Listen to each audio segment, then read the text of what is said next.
Hey, Mr. Baldridge, it's Paul Cundiff. So I mentioned that I would tell you more about a shaft log in another video. So here it is.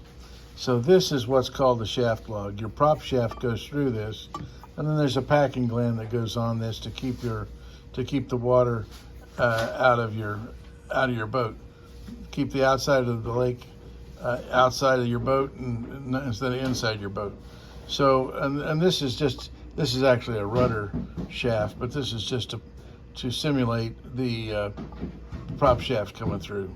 So one of the things that I was telling you is that when they got the shaft and the engine close to being aligned, the shaft was up against the top of the shaft log, and which means that's going to create wear, rob horsepower that needs to go to the propeller, and keep you from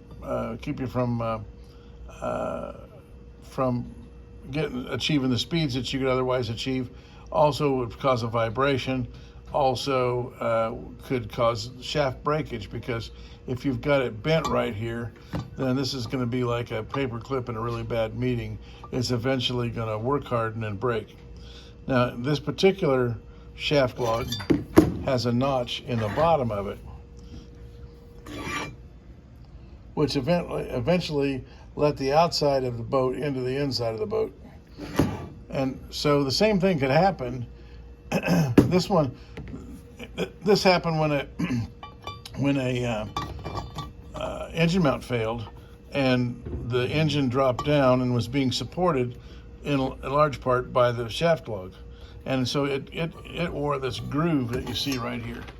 It wore that groove in it. Eventually, the groove wore out from underneath the hose that holds the shaft packing gland.